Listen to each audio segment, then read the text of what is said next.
Read by Chris Pyle. The Black Cat, Volume 3, Number 11, August, 1898. Section 1. A Russian Revenge, by E.G. Cheverton. As Helen Winscombe stepped from the store of the coiffeuse into the brightness and bustle of the boulevard, she felt as guilty as a criminal haunted by the knowledge of a crime. She blamed her own vanity for allowing her to covet the beautiful coil of hair, which now so magnificently augmented her scanty tresses thinned by recent illness. She blamed Madame Trejune for her specious argument that the braid was only another shade of red than her own hair, and in effect Madame was not really dyeing her hair, but making a slight accommodation of the tint. Already her secret seemed everybody's, and, though long accustomed to observation and scrutiny, today the sidelong glances, the furtive regard, the bolder stare, all tributes paid to her beauty from her earliest introduction into society, had the effect of making her blush like a schoolgirl till her whole body pricked and tingled. To regain her composure, she turned to the window of a jewelry store, celebrated even among the magasins of Paris for the purity of its gems and the beauty of its trinkets. With their first glance, the guilty, half-conscious feeling entirely vanished. She felt that she would have dyed her hair many shades deeper than its natural color, instead of one, to produce an effect so splendid as that given back by the mirrors lining the windows. Against the pallor of her complexion, her hair showed like a sunset on a field of snow. It was a glorified red. Burnished copper barely suggests its beauty and brilliance. It made one think of the morning sun seen blurred through a London fog. From these reflections, internal and external, Mrs. Winscombe was rudely awakened to the publicity of her position by the appearance of another face in the mirror beside her own, a man's face of dark complexion, framed in a close-clipped pointed beard. Affecting to be interested in examining a bracelet, Helen stooped as if to observe it more closely. When her eyes rose again to the level of the mirror, the face was still there. The man seemed to be endeavoring to attract her attention. A well-gloved hand was raised to the beard as if to stroke it, and from the half-closed fingers peeped the edge of a visiting card. As the hand was removed, the man's glance dropped significantly to the card and then sought her own eyes with a look of intelligence that was unmistakable. Her face burned with anger as she left the window and pursued her way along the boulevard, walking swiftly, heedlessly, to the first crossing, where she turned and passed to the other side. Gradually she slackened her pace as her irritation subsided, and her mouth softened with a smile as she thought, "How foolish of me to resent a notice invited by my own position. Posing before a mirror in a public street as if—" She broke off her monologue as her eye caught the curve of a dainty Sèvres vase in a store window. It was a corner store, and its windows fronted on the intersecting avenue as well as on the boulevard, the vase occupying a pedestal in the angle of the window and being visible from either approach. As she looked, she felt, against her will, her eyes slowly drawn up from the vase until they met those of the man she had recently encountered at the jeweler's. Standing now on the avenue, he was gazing at her directly through the angle of the window.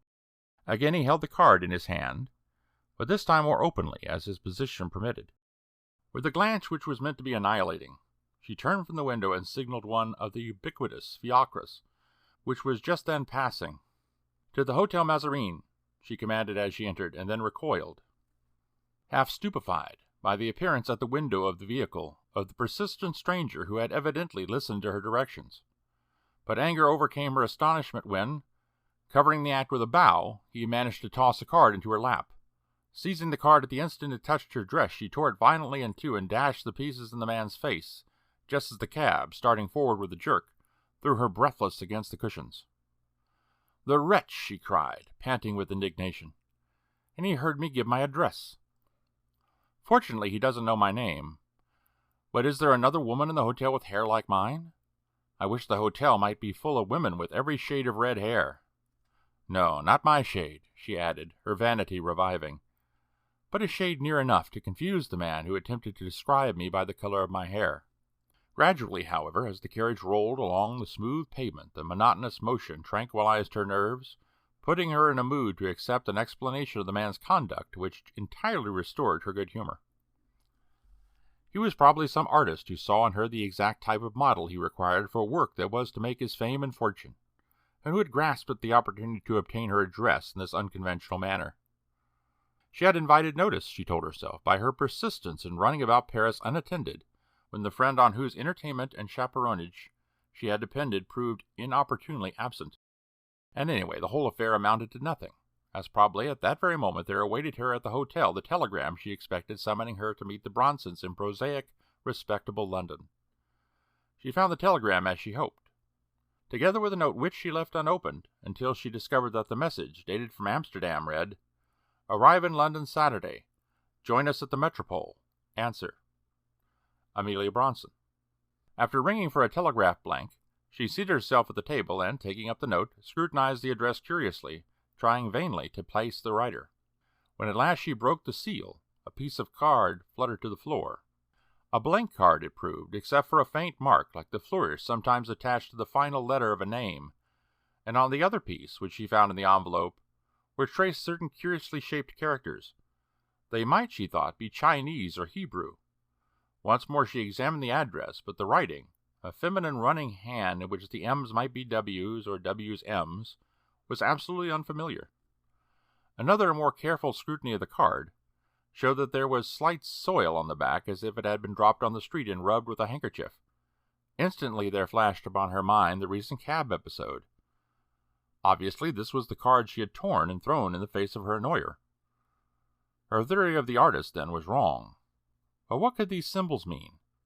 And why was not the soiled card replaced by a clean one? She tossed the pieces on the floor as a knock at the door announced the bearer of the telegraph blanks. But the message sent, she could not put the episode from her mind. To meet her friends as appointed, it was not necessary to leave Paris until tomorrow. But her shopping was done. Why expose herself longer to this mysterious annoyance? Why not go at once and put the channel between her and the man with the card? Another glance at the puzzling bits of pasteboard changed her uncertainty to resolution. So it happened that while her telegram to her friends announced that she would meet them on Saturday, by noon on Friday she was safely and comfortably lodged in the Metropole, and inclined to be satisfied with everything, even the rainy day, which made it the easier for her to decide to remain in the hotel and take a thorough rest in preparation for the sightseeing which would follow the arrival of the Bronsons. Returning from luncheon, she had just disposed herself for a comfortable afternoon, when a caller was announced. Her first thought that some friend from home might be staying at the same hotel was banished by a glance at the card, which bore the name of Mr. Woodford, representing Mills & Curry, bankers and agents for Brownlow & Company, who had issued her letter of credit. Had the firm failed? The feeling of panic which seized her at the thought brought her, almost breathless, to the reception-room, empty except for a gentleman who rose and bowed as she entered. He was of middle height and thick figure, with a round head and coarse black hair brushed straight back from a low forehead. His greenish eyes had a feline look which was intensified by a smile which bared a set of white teeth to the gums. When he spoke it was with the precision of a foreigner, somewhat slowly but with a good accent. He bowed and seated himself in response to Helen's slight inclination as she took a chair by a small center table. "You are Mr. Woodford," said Helen, as she laid the card on the table and looked inquiringly at her visitor. "Ah, pardon," he said.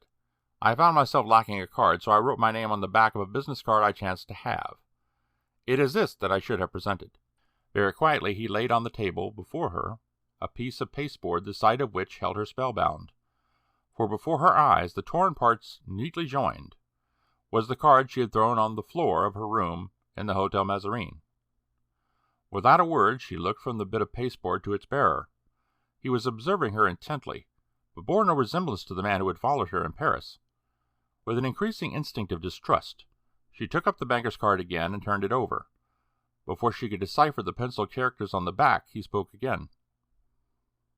"Let me save Madame the trouble. My name is Sergius Pushkin, and I call to ask if Madame will be pleased to tell me how she became possessed of the card she left in the Hotel Mazarine." "One moment, madam," as Mrs. Winscombe turned as though to leave the room without a word. "You challenge my right to put the question. It is the right of one holding office under the Russian government who recognizes on the card you left behind certain Russian characters, written in a peculiar manner, one over the other, and used by nihilists to convey to one of their number a warning of approaching danger." "But I am not a nihilist. I am an American woman traveling abroad for my health and temporarily separated from my party," said Helen. And then, stung with the desire to baffle this evil-eyed inquisitor, She said more calmly, "As for the card, I found it on my table in an envelope addressed to me. I could not understand it and tore it in two. It is for you to explain why I received it." The Russian smiled his wolfish smile. "It is very easy to explain," he said quietly. "Madame bears the most striking resemblance to a Russian woman named Olga Oblowski, who some time ago escaped from Siberia. She was distinguished for the color and beauty of her hair, which was of the same wonderful shade as Madame's, and it was owing to her chevelure that Madame was mistaken for the Russian by my agents who summoned me to Paris. Upon my arrival I discovered that further inquiry had disclosed the supposed Olga Oblowski to be an American lady traveling abroad, as you have stated. But when Madame left Paris, her room was examined, the card found, and as it seemed to lend some color to an improbable theory, I followed Madame to London for this interview." "But how did you know my address?" Helen asked. "Madame has been in communication with her friends. It is not difficult to read telegrams." "Ah," as his companion turned to the door with only the faintest inclination of dismissal. "Madame desires to say no more?" "I am not a spy in the employ of the Russian government," said Helen coldly, with a marked accent on the pronoun. "Madame has the valuable qualification of reticence," he answered her with a sneer which the display of his teeth seemed to render into a snarl. "I have the honor to wish Madame a good day," and with a profound bow he left the room. The visit of the Russian, the new light thrown on the card episode in Paris, so thoroughly aroused Mrs. Winscombe that she found it impossible to carry out her purpose of resting when she regained her room.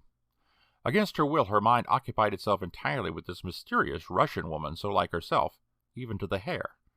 At the thought of this point of resemblance a horrible idea came to her. What if this woman had been murdered and her hair sold? Pacing the room she stopped before the mirror, and it seemed to her excited fancy that this rare red of her hair was the red of blood. A sharp knock at the door set her heart beating suffocatingly, and the appearance of the familiar blue telegram envelope by no means reassured her, suggesting as it did that something had happened to the Bronsons. What had happened proved nothing but an enforced delay, which would postpone her friend's arrival until Monday, but in her present state of mind 2 days of solitude and retirement assumed the shape of a catastrophe. At one and the same time she was possessed by the desire to go somewhere, see something, and weighed down by the thought of venturing out on a solitary expedition.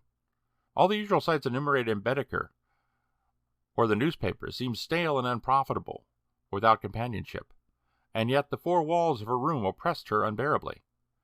Dinner came and found her still unsettled and irresolute. Then, impatient with herself, she decided on seeing Irving in his revival of the Bells at the Lyceum, and gave a hurried order for a ticket and carriage in order that she might not have time to change her mind.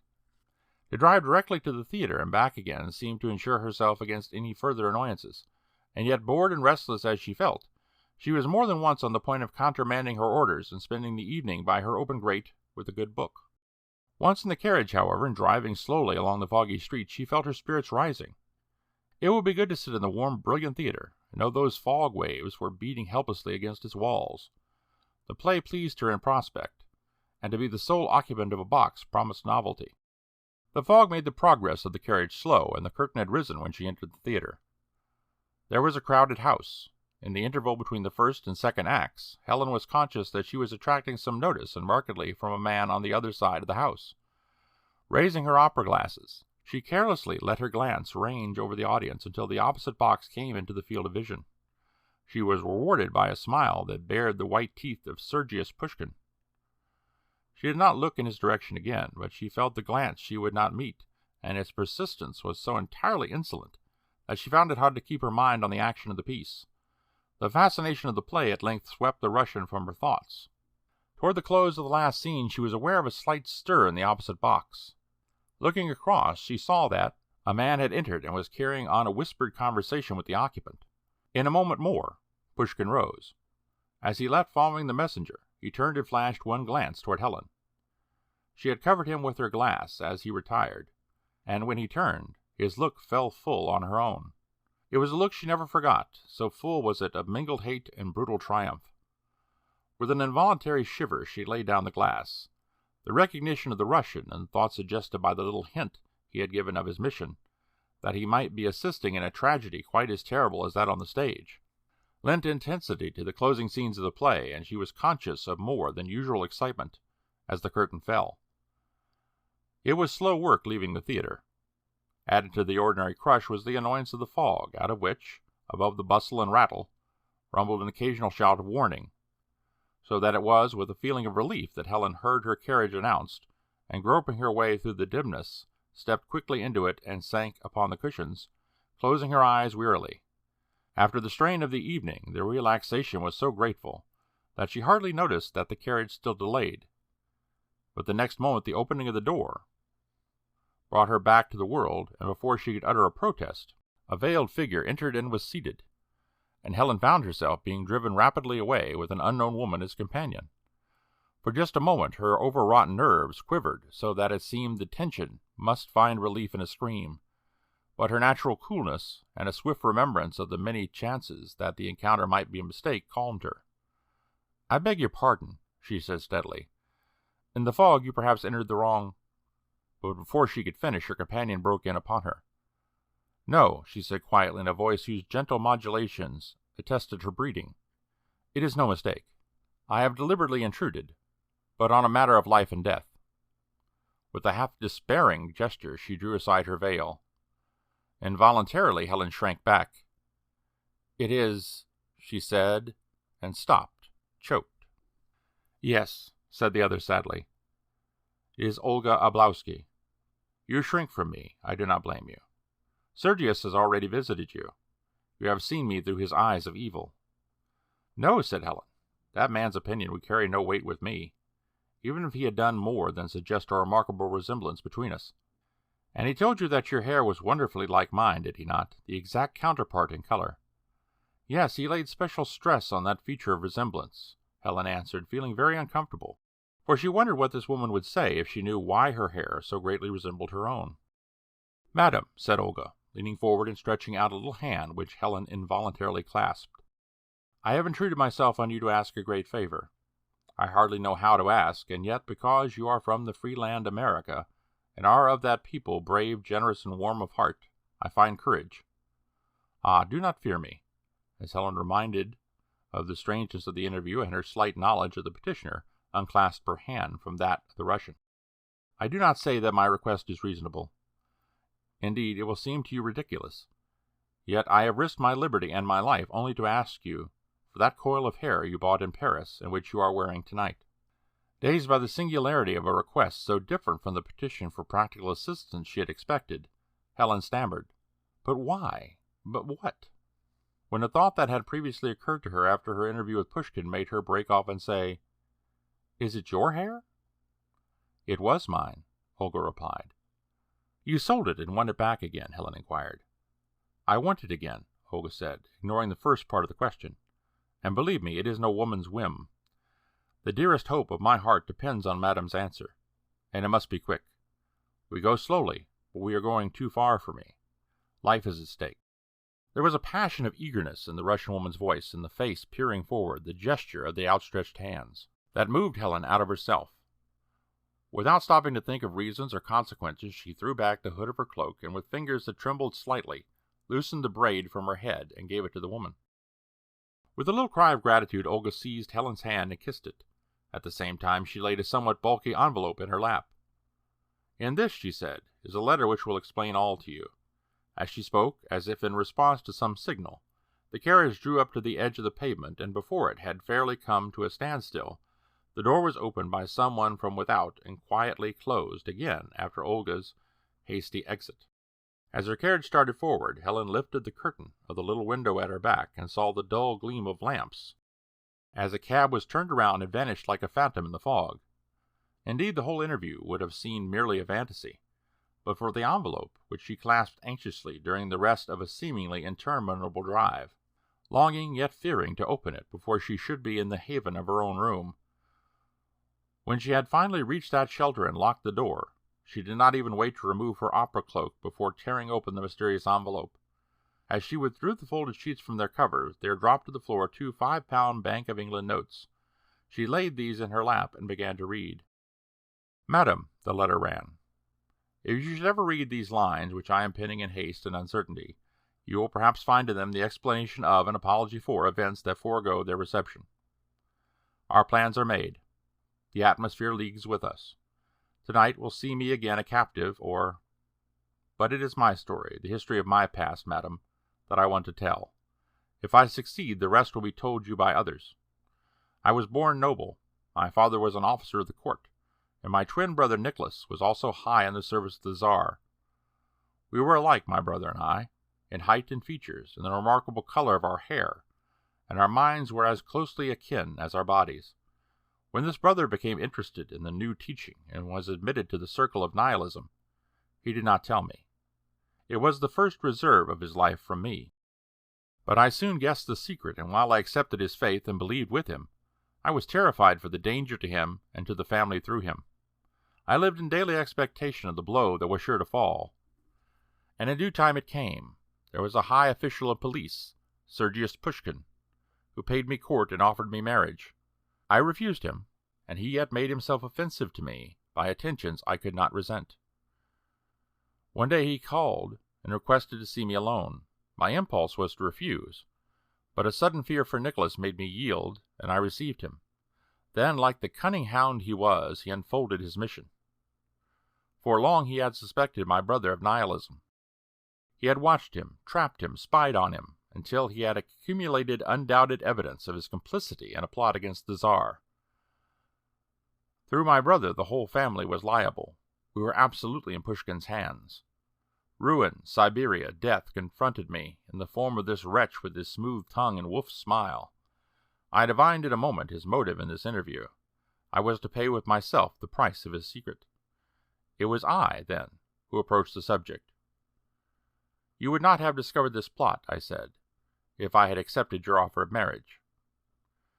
"If I were of the Excellency's family," he answered, with that sneering smile of his, "I should not involve myself in the ruin of my own kin." "My alternative, then," I replied, "is to be yours or to see my family ruined and sent to the mines." "Your perception does you credit," was his answer. "Then," I said, "I accept your proposition of marriage, with the provision that you not only withdraw my brother's name from those connected with this plot, but protect him in the future should occasion arise." "Your pardon," he sneered. "We go too quickly. I do want you to be mine. But this time I have not proposed marriage. You rejected my former offer with scorn. Now you are in my power, and I do not choose to pay the price of my liberty for what I can get at a cheaper rate." The insolence of his tone added to the vileness of his language. In a passion of rage I ran toward him and struck him on the face. "You mongrel hound!" I cried. "I will not insult my race with another thought of you. Better that it should perish from the earth than that a taint of your foul blood should mark and mar the strain." The blood flushed his face at my blow. His eyes glared, his hands clenched convulsively.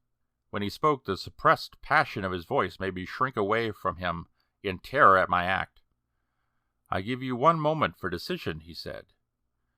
"You anticipate delay, time after my departure to warn your brother and your father. There will be no time for warning. My men are at the doors. Every avenue is guarded. I have but to make a signal from this window." He crossed to the window as he spoke and pulled aside the draperies. "And your last hope is gone." "Make your signal, then," I gasped. "You are not my last hope, or any hope. I will appeal to the Tsar." Before my sentence was finished, he had fluttered his handkerchief at the window. In an instant, it seemed, the house was in the possession of the police.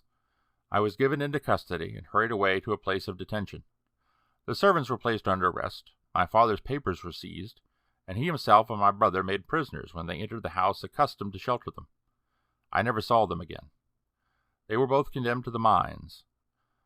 My father died heartbroken on the journey. My brother was shot in an attempt to escape his guards. But I had yet an offer of liberty. My persecutor came again and renewed his proposition, promising even yet to save my father and mitigate the punishment of my brother by his influence. I need not repeat my answer. I waited for my own turn to be tried and marched to the mines. But the trial never came. One day my head was shorn.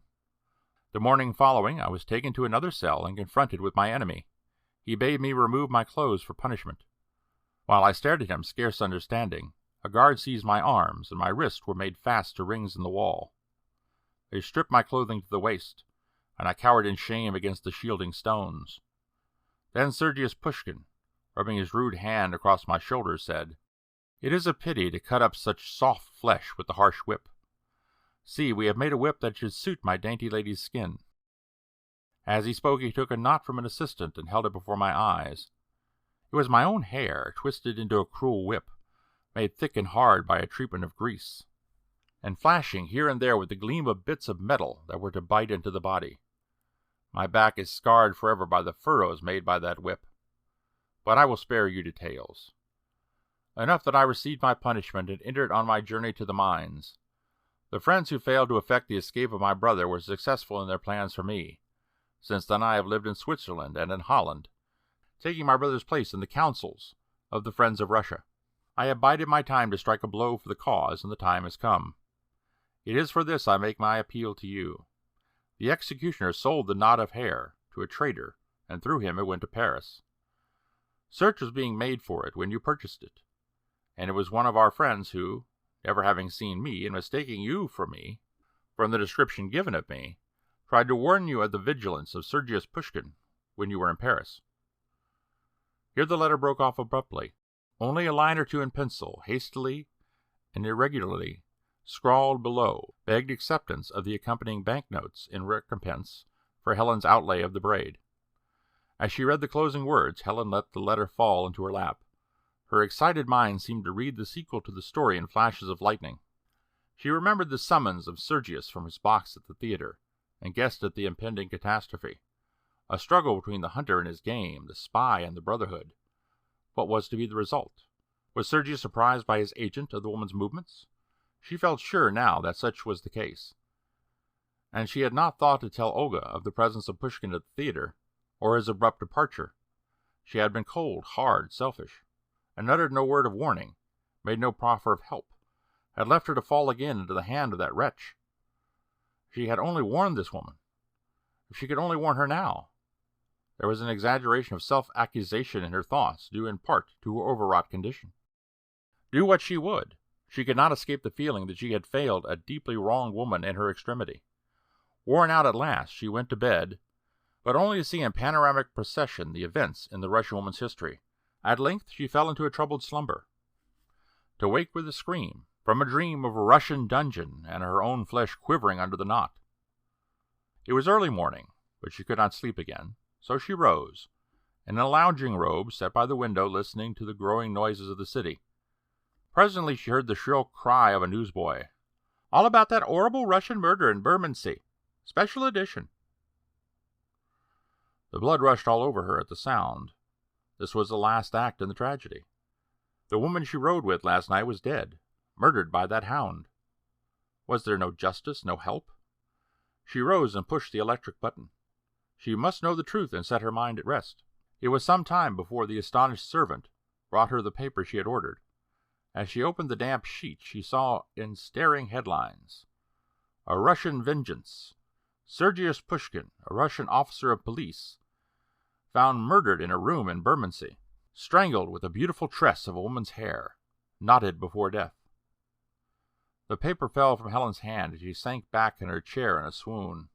In a private drawer in Mrs. Winscombe's desk in her home in New York are Olga Oblowski's letter and 2 5-pound Bank of England notes. On the other side of the Atlantic, in the cabinet of criminal curiosities at Scotland Yard, hangs a long tress of woman's hair. The color is red. It is stiffened and matted as if with some greasy substance, and close scrutiny shows, here and there, some strips of rusty metal. Thus far apart are the first and last links in the chain of a Russian revenge. End of section 1.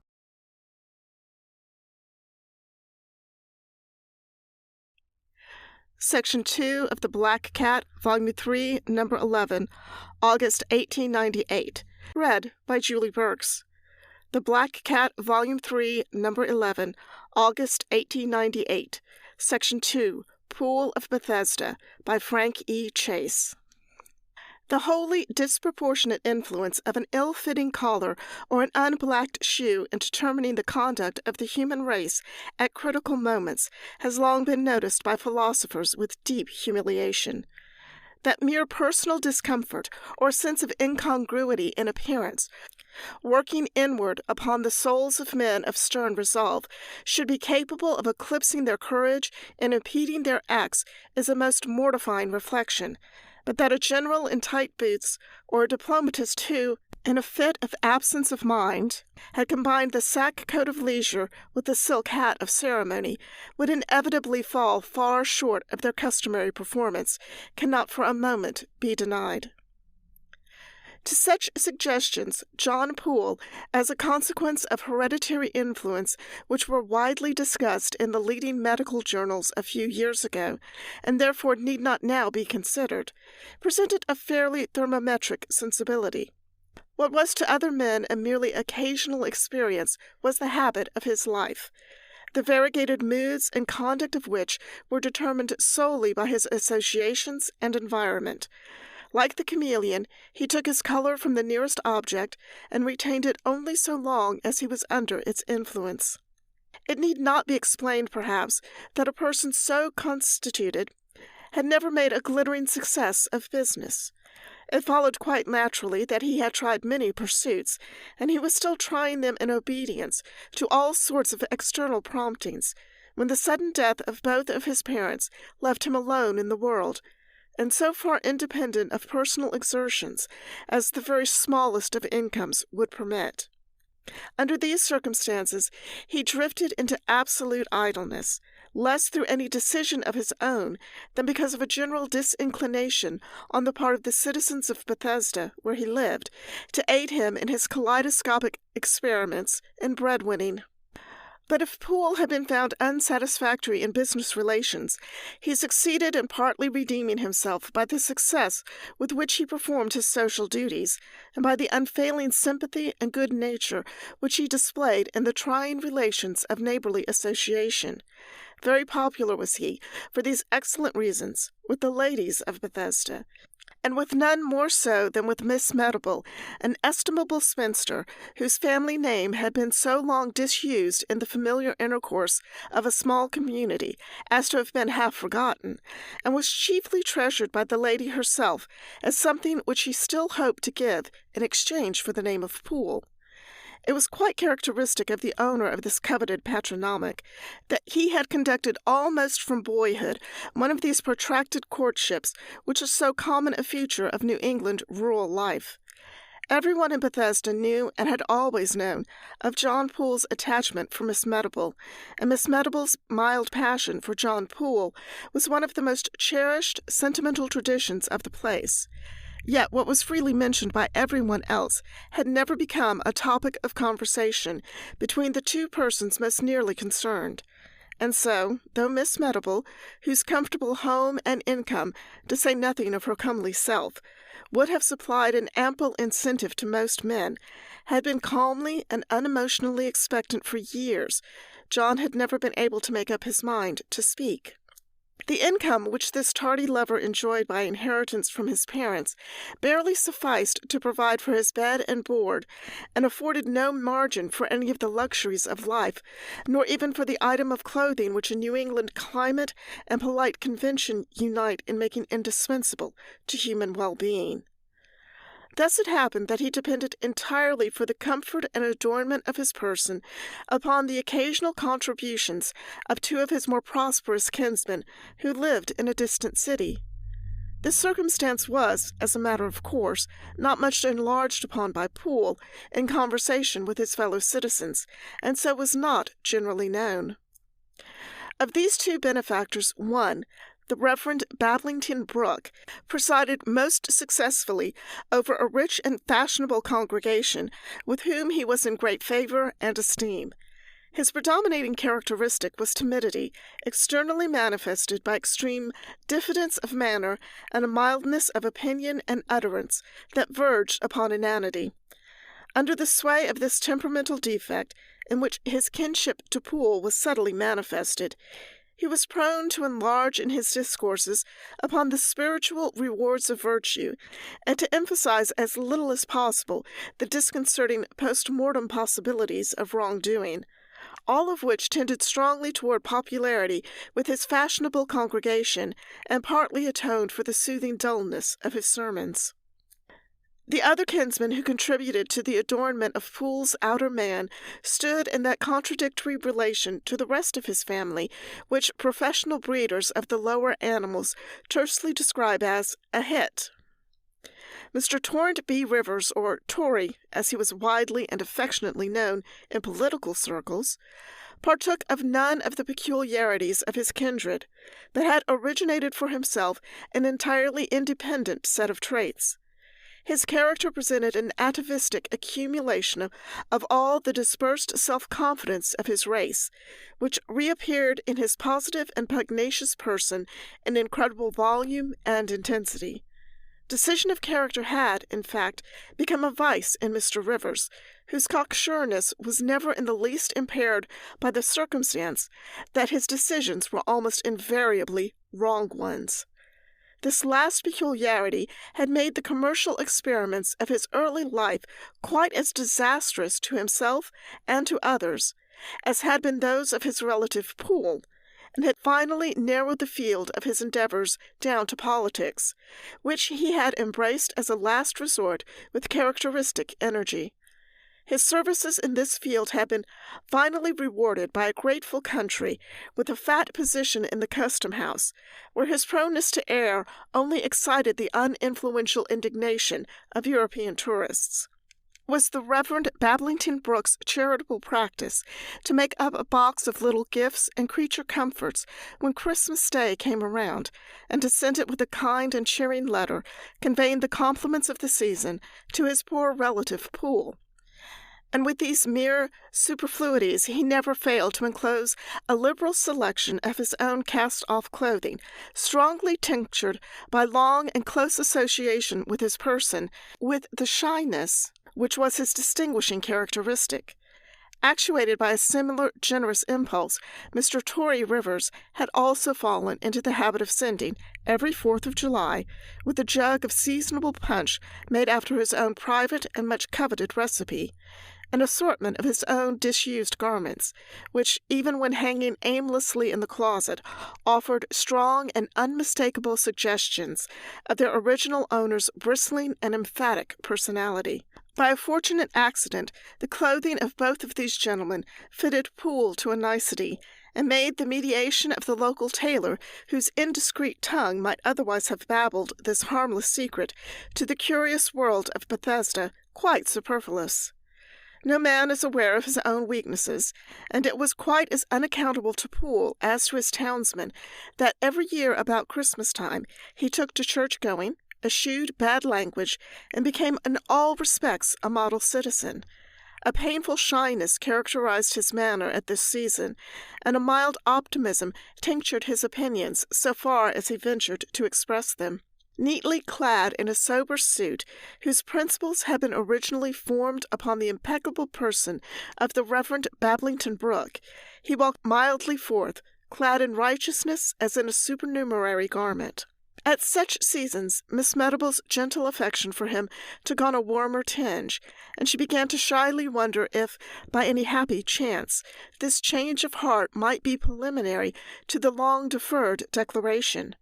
At such times, too, the advantages of domestic life and the comeliness of Miss Meadowble's person roused a strange riot in John Poole's heart, and strongly suggested to him the desirability of embracing both these objects.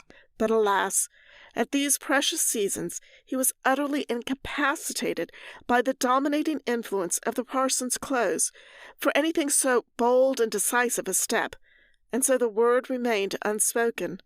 Opportunity was not lacking, for during the reign of the Brooke Raymond they met constantly at church sociables and in the Sunday school, where Poole usually took charge of the Bible class. But not even this association, so influential as a rule in forcing the tender plant of love to an early bloom, brought matters to a head. The coming of Mr. Tory Rivers's annual jug of punch on the 4th of July always marked a change in Poole's habits, which was wrongly, but not unnaturally, ascribed by local criticism to the demoralizing effects of that potent fluid. freshly clad in a neat summer suit, also contributed by that bold and roistering benefactor, he walked the streets of Bethesda a changed man. The consumption of the punch, which in his normal state he held in utter loathing, was only a detail of his altered moral condition, under which the late pillar of the church and model of social virtues turned instinctively to the excitements of the local trotting park and, upon occasion, took a skilled hand in the game of poker, the laws of which were studied with far greater industry than were the revised statutes in the attorney's office over the village bank, and were, perhaps, a source of greater profit to its proprietor. Saturated with the spiritual essence of the dissolute rivers, John Poole passed through a kind of molting period of manners, out of which that once shy bird emerged, loud as to voice, gaudy as to plumage, profane as to conversation, bold and truculent in manner, the admiration of the sporting element of Bethesda. To Miss Medable, this annual change brought dismay and discouragement.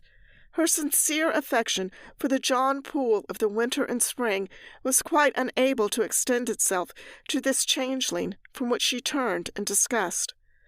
Thus, though Poole's attachment for her, at once strengthened and emboldened by the subtle influences emanating from the raiment of Mr. Torrent B. Rivers, energetically sought to declare itself, Miss Medable stubbornly refused to afford an opportunity for it to do so.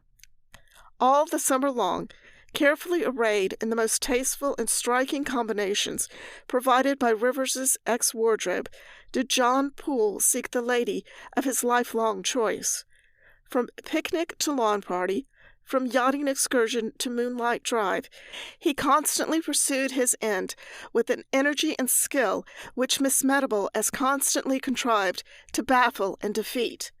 The husking bees of the autumn and the sleighing parties of the early winter were for John Poole battlefields of love from which he retired beaten and discomfited.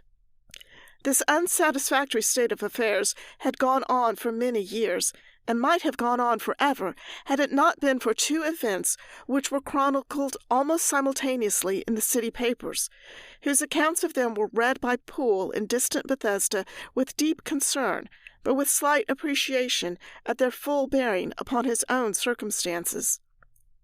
The Reverend Bablington Brooke was replaced in his comfortable pulpit by a younger and more attractive clergyman, and Mr. Torrent B. Rivers, through an overturn in politics, lost his position in the custom house and was again thrown upon a cold world.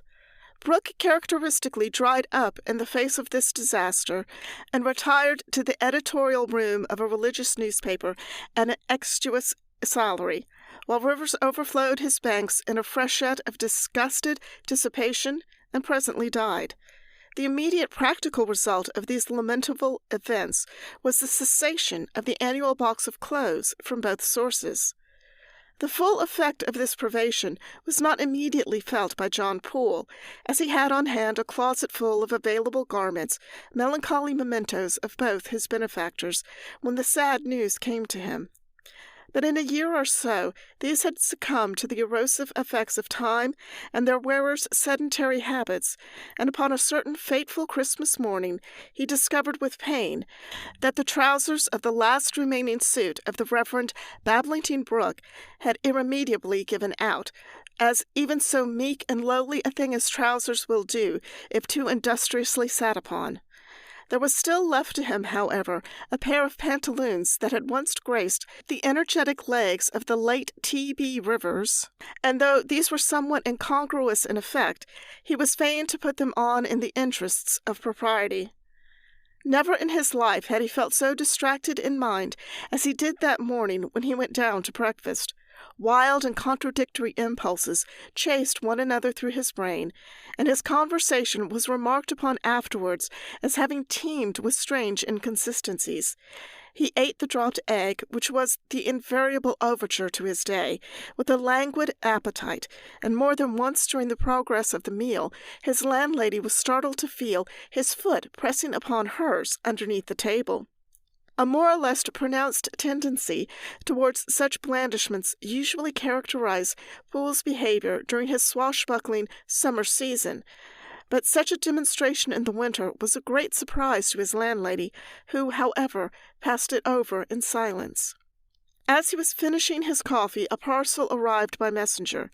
He opened it with pleased curiosity, for parcels and he had been strangers for many months, and when he had removed the innermost wrapper of tissue paper, there lay upon his knees, with the gaudy but determined pantaloons of Tory Rivers by way of background, a beautiful pair of embroidered slippers, a Christmas gift from Miss Meddable.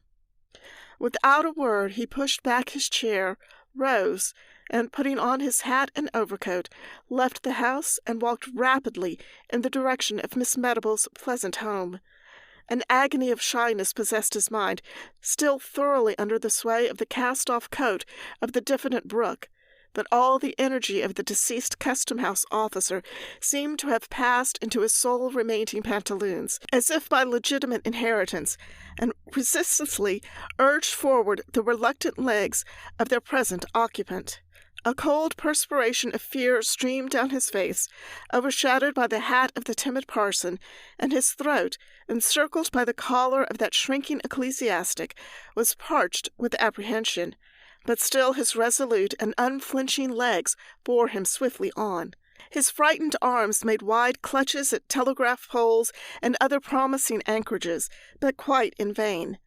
His desperate purpose of casting himself down before a loaded team or of hurling himself from the dizzy center of the suspension bridge, over which his course led him, were dexterously defeated by the cunning of his inspired lower limbs, which carried him prudently clear of every longed-for disaster. As he neared Miss Meddable's house, he saw her watchdog Boxer, under ordinary circumstances a truculent brute, of whom he stood in great bodily fear, running down the path. A wild hope surged in his mind that Boxer might spring at his throat, and, bearing him maimed and helpless to the earth, at least put a stop to this fearful progress. But no, the perverse brute only sniffed menacingly at his heels, and urged him on still faster. On he went, through the garden gate, up the long path between two high banks of snow, as between the strong walls of a prison, through the front door without even stopping to knock, and straight into Miss Meddable's cozy front parlor, where she sat placidly knitting. And then and there his masterful legs wound up their awful performance by decisively plumping him down upon his knees before her in a position that admitted of but one explanation. In what precise terms John Poole made that explanation, and what ensued thereupon, are not known, nor would it be discreet or profitable to inquire. It may be fairly presumed that he did make it, and that it was quite satisfactory to Miss Meddable, from the circumstance that they were married early in the following spring, the Reverend Babblington Brooke coming down expressly to perform the ceremony. End of Section 2.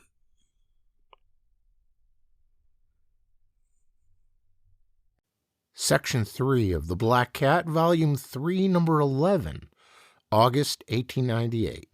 Read by Dan Gurzinski. The Black Cat, Volume 3, Number 11, August 1898. Section 3, A Frosty Morning, by Rodrigues Ottolengui. Then, as I understand it, you know that there is a 1,000-pound note in this room, and yet you can't find it. In other words, Mr. Van Ralston, you wish to know whether a thing can be lost when you know where it is. The speaker's companion, a man of 50 with the bearing of one accustomed to large affairs, frowned impatiently. A trusted and powerful financier, one grown gray in the management of huge interests, he chafed at the smallness of the mystery, which yet seemed to reflect on his executorship of the estate to which the 1,000-pound note belonged, and it was with some stiffness that he began. Of course, I understand that to a man of your experience this matter seems insignificant, but I am up to my ears in mystery. Mr. Barnes, the cleverest professional detective in New York, has spent hours in searching this room without success. In despair, I thought of you, with your cool analytical brain, and I sent for you. But if you are in a jesting humor— 1,000 pardons, said the other. seating himself in the carved oak library chair. "That's one for each of your pounds. But there, forgive me, and I will be serious. I received your note late because I did not reach home until dinner time.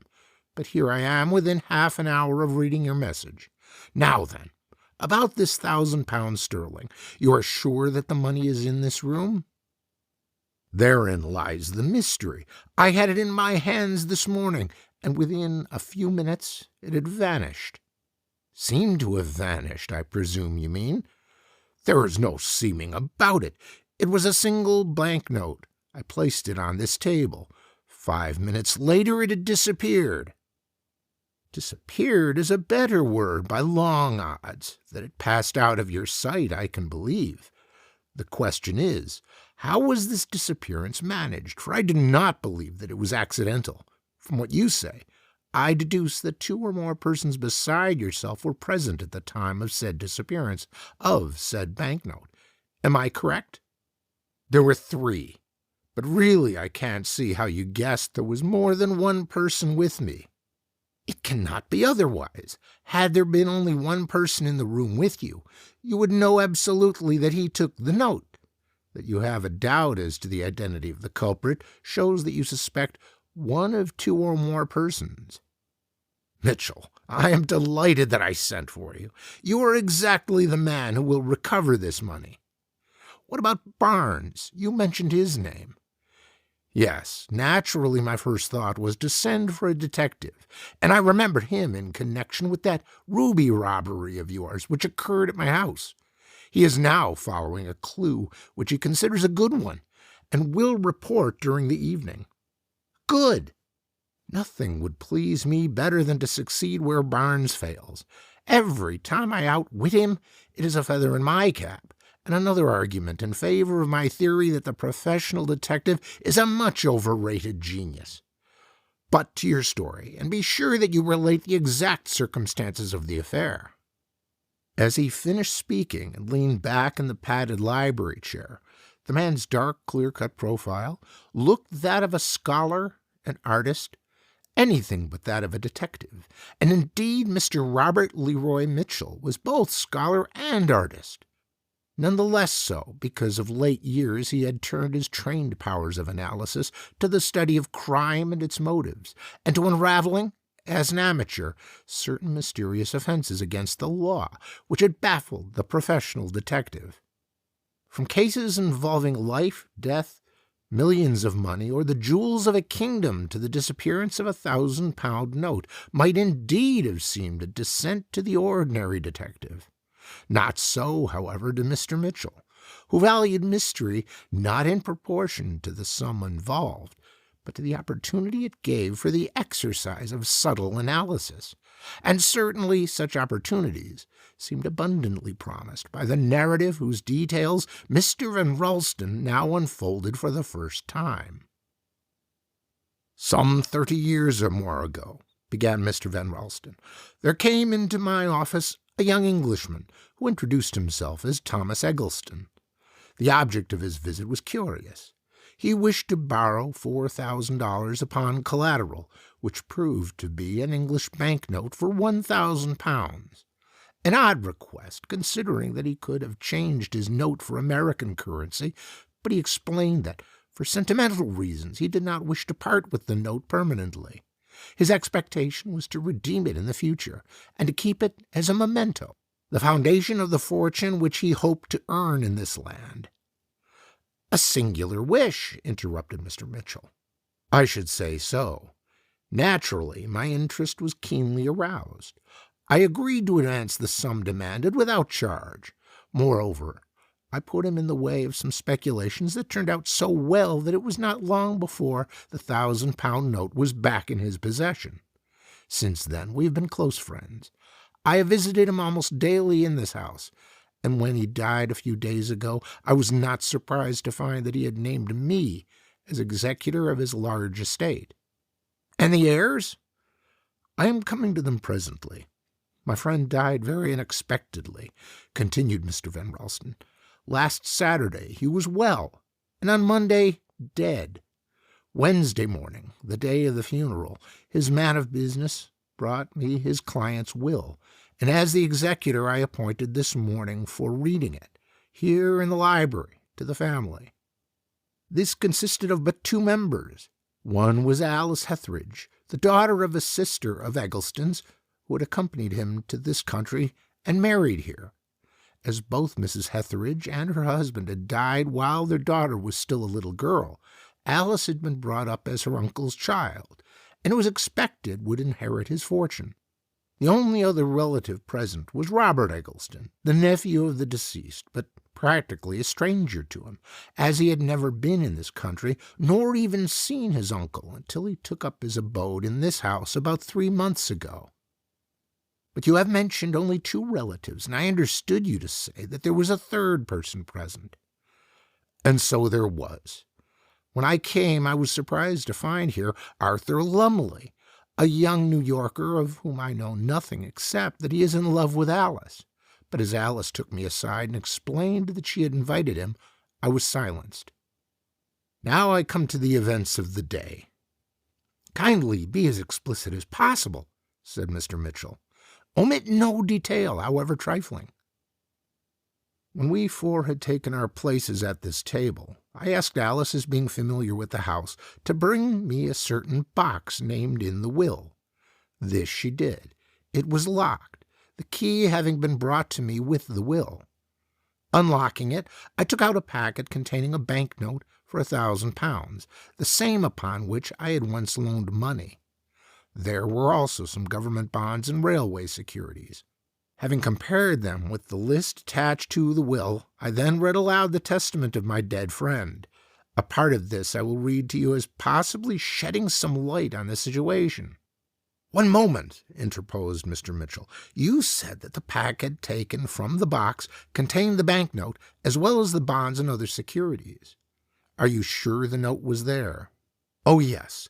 I found it first and placed it on the table in front of me while I went through the papers and read the will. By this document, Robert Eggleston was made the heir of practically all his property, a division that would have seemed decidedly unfair had it not been for the following paragraph. Mr. Van Ralston then proceeded to read an extract from the will, in which Eggleston explained why his beloved niece Alice was not made his heiress. In detail, the writer related how, when he was a very young man, he had been left dependent on his half-brother William, a man of wealth, 10 years his senior. How this brother had paid his passage to this country, and presented him with £1,000 note, on which the young fortune-seeker had borrowed the money that became the nest-egg of his present large estate. How William would never consent to a return of the money, though his brother had preserved the original note with that end in view, and how, finally, the older brother had died suddenly, killed by the sweeping away of his entire fortune by unlucky speculation.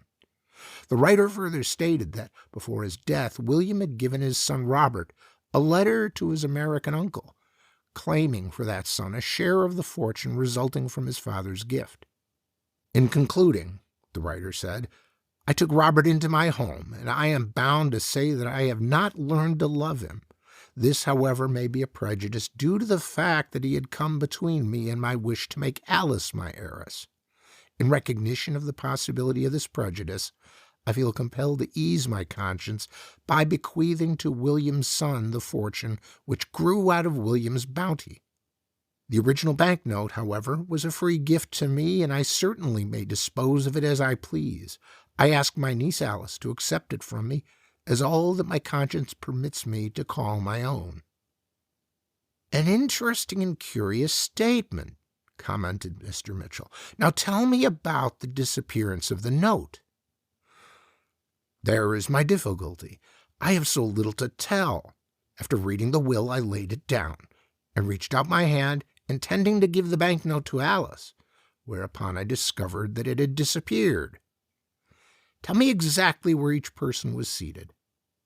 We were all at this table, which you see is small. I sat at this end, Alice at my right hand, young Eggleston at my left, and Lumley opposite to me. So that all three were easily within reach of the banknote when you placed it upon the table? That complicates matters. Well, when you discovered that you could not find the note, who spoke first and what comment was made? I cannot be certain. I was stunned, and the others seemed as much surprised as I was.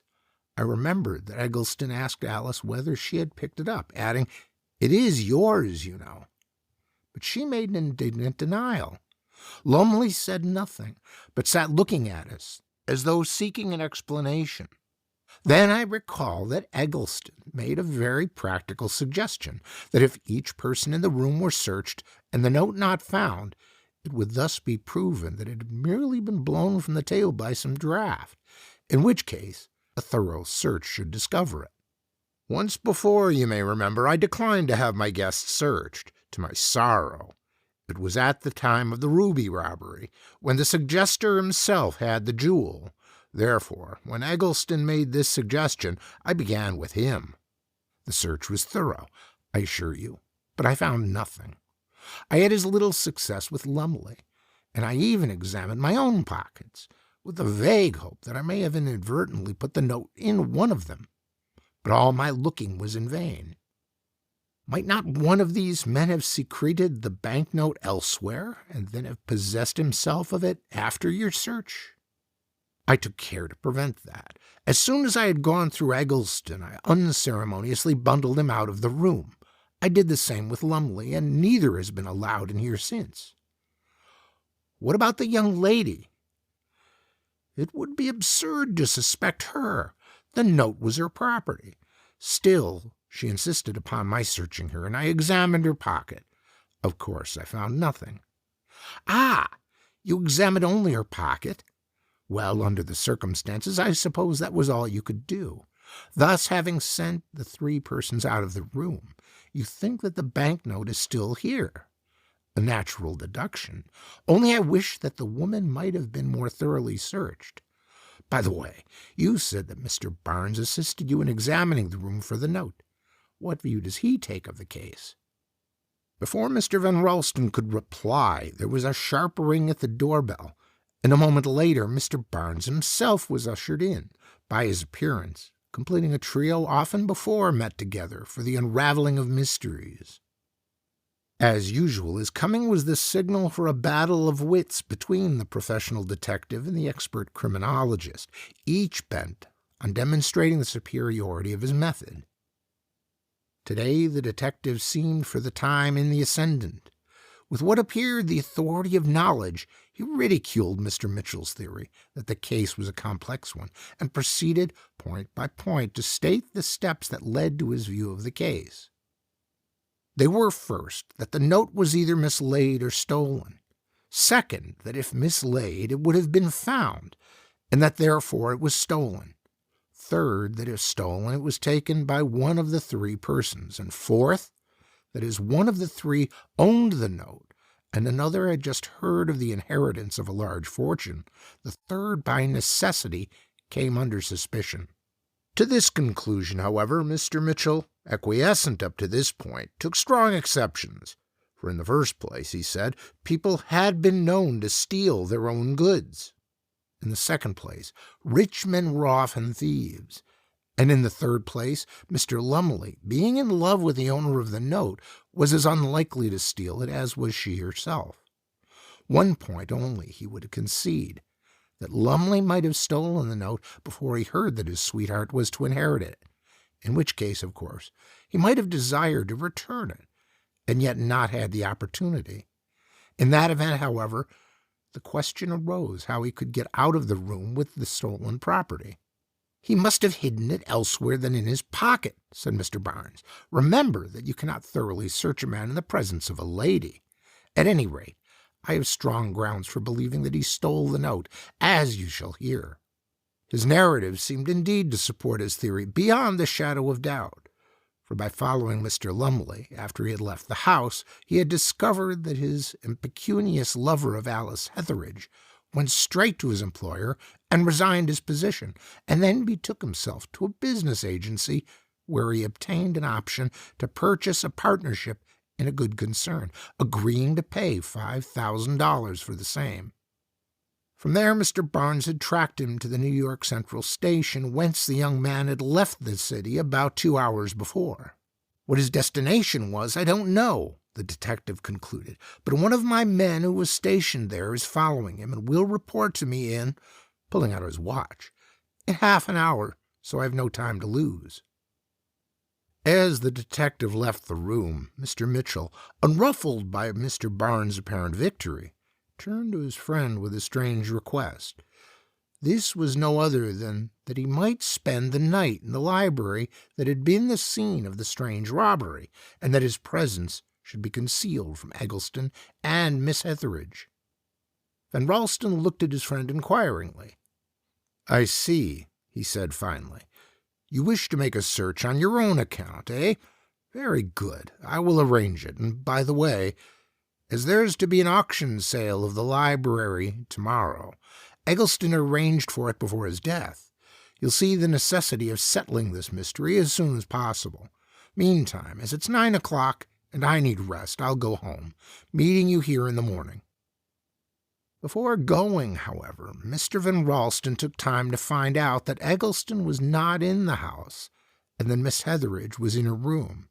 Then he dismissed the servant and locked Mr. Mitchell in the library. Next he went upstairs to Miss Etheridge, told her that he had thought best to lock the library door, and bade her good night. Passing out to the street, he handed the door key to Mr. Mitchell through the front window. Left thus alone in a strange house, Mr. Mitchell dropped into an easy-chair and began to analyze the situation. He did not light the gas, as that would have betrayed his presence, but the glowing grate fire shed light enough for him to get the lay of the land, to note that the long library occupied the whole of one side of the house, the parlors being on the opposite side of the hallway, and that the windows in front overlooked the street, and at the back opened upon a small yard. He even took the pains to find out that just below these back windows stood a shed, the roof of an extension which served as a laundry. Then, returning to his seat, Mr. Mitchell went over in his mind the incidents which had been related to him, and 2 of his conclusions are worthy of note here. Barnes argues, thought he, that Lumley may have taken the banknote before he knew that it had been bequeathed to a sweetheart, but the same holds good with the girl herself, and might well explain her stealing what was really her own property. That is one point worth bearing in mind.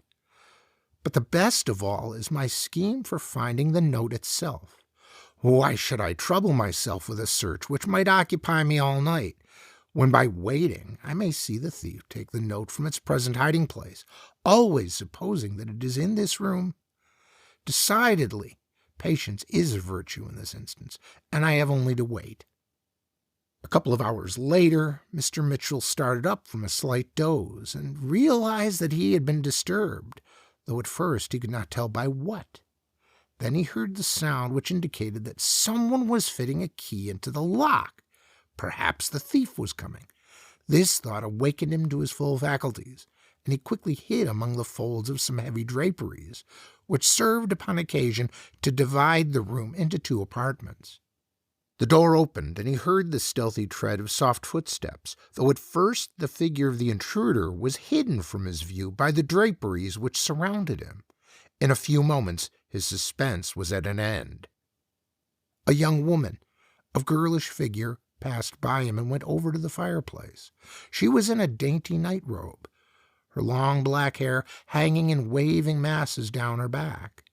She leaned against the mantel and gazed into the fire without moving for some minutes, and then, turning suddenly, crossed the room, going directly to one of the bookshelves. Here she paused, then took down several books, which she placed upon a chair nearby. Her back was towards Mr. Mitchell, but he could see her reach into the recess with her arm, which was bared by the act, the loose sleeve of her gown falling aside. Then there was a clicking sound just perceptible to the ear, and Mr. Mitchell muttered to himself, "A secret closet with a spring catch." In another moment the girl was replacing the books, and this done, she hurried from the library, locking the door after her. Mr. Mitchell emerged from his hiding place and, going to the shelf where the girl had been, removed the books and searched for the spring which would unlock the secret compartment. It was not easily found, but Mr. Mitchell was a patient and persistent man, and after nearly an hour discovered the way of moving a sliding panel and took an envelope from the recess behind. Carrying this to the fireplace, he dropped to his knees and, withdrawing its contents, held in his hand a Bank of England note for £1,000. He looked at it, smiled, and said in a low tone, "And Mr. Barnes was so certain that he would catch the thief." Then he smiled again, replaced the books on the shelf, decided that the large sofa might serve as a comfortable bed, and so went to sleep. He was awakened early by a sense of cold. Starting up, for a moment dazed by his unfamiliar surroundings, he gazed first at the gray ashes of the dead fire in the grate, and then looked towards the windows, thickly covered with frost, and shivered. Remembering where he was, he threw his arms about and walked up and down the long room to start his blood moving and induce a little warmth. Presently he went to the back windows and looked at the beautiful arabesques of frost, which resembled long fern leaves. Suddenly, he seemed unusually interested, and especially attracted to one of the panes. He examined this closely, and taking a notebook from his pocket, made a rapid sketch of the pattern on the glass. Then he raised the sash, looked out upon the shed, and emitted a low whistle. Next he stepped out through the window, went down on his hands and knees upon the tin roof, and looked closely at something which he saw there. Returning to the room, he proceeded to the most curious act of all. He again opened the secret panel, replaced the envelope containing the banknote, and seated himself at the table where Mr. Van Ralston claimed that the note had vanished, and in the chair where Mr. Van Ralston had been when he read the will. Several hours later, when Mr. Van Ralston came in, Mr. Mitchell was sitting in the same chair looking through a Bible. "Well," said Mr. Van Ralston, "how did you pass the night? Did the thief pay you a visit?" "I think so," replied Mr. Mitchell. "Then you know who took the note?" asked Mr. Van Ralston eagerly. "Perhaps. I do not like to jump at conclusions. This is a magnificent Bible, Mr. Van Ralston. Is it in the sale today? If so, I think I will bid on it." "Oh, yes, it is to be sold," replied Mr. Van Ralston testily. He thought Mr. Mitchell merely wished to change the subject, and at that moment he was more interested in banknotes than in Bibles. He had no idea that Mr. Mitchell really coveted the Bible. But then he did not know that Mr. Mitchell collected books as well as gems. He was therefore much astonished some hours later, when the auction was in progress, to find Mr. Mitchell not only bidding on the Bible, but bidding heavily. At first the bidding was spiritless, and the price rose slowly until Mr. Mitchell made an offer of $500. After a moment's hesitation, young Eggleston bid $50 more, and it was seen that the contest was now between him and Mr. Mitchell. Bidding $50 at a time, they had advanced the price to $900, when Eggleston remarked, "I bid $950. Then turned to Mr. Mitchell and added, "This is a family relic, sir, and I hope you will not raise me again." "This is an open sale, I believe," said Mr. Mitchell, bowing coldly. "I offer $1,000. $1,050, added Eggleston quickly. At this moment Mr. Barnes entered the room, accompanied by a short young man, and Mr. Mitchell's attention seemed attracted away from the Bible.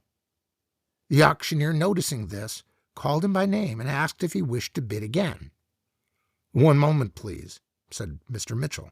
"May I look again at the volume?" It was passed to him, and he appeared to scrutinize it closely, started slightly as though making a discovery, and handed it back, saying, "I have made a mistake. I suppose that this was a genuine Soncino, but I find that it is only a reprint." Then he turned to Eggleston with a curious smile and said, "You may have the family relic. I shall not bid against you." The auction over, the crowd dispersed, and when all strangers had departed, Mr. Mitchell nodded meaningly to Mr. Barnes and approached young Eggleston, who was tying up the Bible in paper. Touching him upon the arm, he said very quietly, Mr. Eggleston, I must ask the officer here to arrest you." Eggleston's hands quivered over the knot, and he seemed too agitated to speak. The detective, realizing that Mr. Mitchell had solved the problem, quickly stepped closer to Eggleston. "What does this mean?" asked Mr. Van Ralston. "Call Miss Hetheridge, and I will explain," said Mr. Mitchell.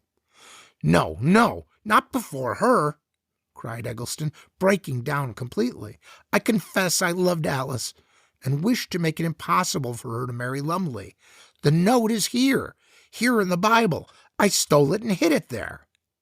With nervous fingers, he tore off the wrappings, and rapidly turning the pages, searched for the note. "Heavens, it is not here!"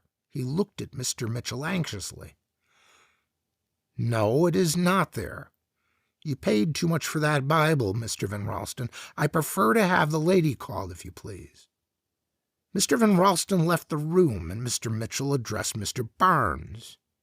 "By the way, Barnes, have you abandoned your theory?" "I suppose I must now, though I had not up to a moment ago. By the aid of my man, I found Mr. Lumley and accused him of the theft. He would offer no explanation, but willingly agreed to return with me." "We seem to have arrived just in time," said Mr. Lumley quietly. "In the very nick of time, as you shall hear," said Mr. Mitchell.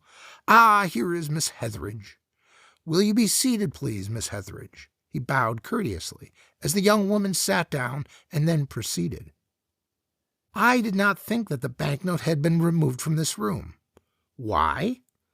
Because I argued that the theft and the hiding must have necessarily occupied but a moment, a chosen moment, when the attention of all three others was attracted away from the table where it lay. The one chance was that Miss Hetheridge might have hidden it in the folds of her gown. The men's pockets seemed too inaccessible. I agreed with Mr. Barnes that the lady would scarcely steal what was her own, though even that was possible if she did not know that it was to be hers. For a similar reason, I did not suspect Mr. Lumley, and thus, by elimination, there was but one person left upon whom to fasten suspicion. I supposed he would return here during the night to recover the banknote, and I remained in this room to watch for him." At this, Miss Hetheridge made a movement of her lips as though about to speak, but no words escaped, and she shrank back in her chair. "During the night," proceeded Mr. Mitchell, "Miss Hetheridge came into this room and hid something. After she had left the room, relocking the door with a duplicate key, I found what she had hidden. It was a £1,000 note." There was silence for a moment. Then Miss Hetheridge cried out, "I can explain." "That is why I sent for you," said Mr. Mitchell. "The note was my own," said the girl, speaking rapidly. "But after the disappearance of the other, I was afraid to have it in my room lest it be found and seem to inculpate me. I received it only a few days before my dear uncle died. He told me that his brother William had sent it as a present to my mother upon her marriage, but as he had doubted the good intentions of my father, he had kept the matter a secret. As both my parents died, he had held the note in trust for me. He did not invest it, because he thought that his own fortune would be an ample legacy to leave me. A short time before he died, I passed my 21st birthday, and he gave me the note. That is the whole truth." "To which I can testify," interjected Mr. Lumley, "and I may now add that Miss Hetheridge had not only promised to be my wife, but she offered me the use of her money to buy the partnership, which to Mr. Barnes seemed such a suspicious act. I have only to explain, then," continued Mr. Mitchell, "how it was that I decided that Miss Hetheridge was not a thief. This morning I found heavy frost on the window panes. Upon one, however, I noticed a circular transparent spot where the pattern of the frosting had been obliterated. Instantly I comprehended what had occurred. The thief, the real thief, had come in the night, or rather in the morning, for I know almost the hour. He stood upon the shed outside and melted the frost by breathing upon the pane, with his mouth close to the glass. Thus making a peephole, he must have seen me asleep on the sofa, and so knew that it would be useless for him to attempt an entrance. As the person who did this trick stood upon the shed, I had but to measure the distance from the shed to his peephole to be able to guess his height, which I estimated to be more than 6 feet. Next, there was some very interesting evidence in the frost on the tin roof, the marks made by the man's feet, or his heels, rather, for the frost was so light that only the impressions of the nails in the heels would show. My own made complete little horseshoe-shaped marks, composed of dots, but those of my predecessor were scarcely more than half a curve, which proved that he walks on the side of his foot, thus slightly lifting the opposite side from the ground, or roof, as it was in this instance. This much decided me that Miss Hetheridge was not the thief, and I returned her banknote to the place where she had hidden it. Then I sat at the table where the will was read, and studied the situation. The easiest way to hide the note quickly seemed to be to slip it into the Bible which stood on the table. Therefore I was not surprised when I found the banknote, which I have here. He drew forth the banknote from his pocket and handed it to Mr. Van Ralston, who asked, "But why then did you try to buy the Bible?" "I had no intention of doing so. You forgot that I had not seen Mr. Lumley. He, too, might have been 6 feet high, and he, too, might have had the habit of walking on the side of his heel, as I quickly observed that Mr. Eggleston does. With only one of the men before me, I decided to run up the price of the Bible, knowing that if he were guilty, he would bid over me. Mr. Eggleston followed my lead, and I was almost sure of his guilt until he made the remark that he was buying a family relic. It was a possible truth, and I was obliged to go on bidding to see how anxious he was to possess the volume. Then, as I said a while ago, Mr. Lumley arrived in the nick of time. One glance at his short stature, and I was ready to let the Bible go. "You said you could almost tell the hour at which this man peeped through the window?" said Mr. Barnes. "Ah, I see. You want me to teach you tricks in your own trade, eh? Well, frost forms on a window pane when the thermometer is near or below 32. On the wall here I found a recording thermometer, which discloses the fact that at 3 o'clock this morning the temperature was as high as 45, while at 4 it was below 30. Frost began to form between those hours. At 5 it was so cold, 20 degrees, that I awoke. Our man must have come between 4:30 and 5. Had he come before then, his peephole would have been fully covered again with frost, whereas it was but thinly iced over, the mere freezing of the water of the melted frost, there being no design or pattern, as there was over every other part of the window pane. So I may offer you a new version of an old saw, and say that frost shows which way a thief goes. End of section 3.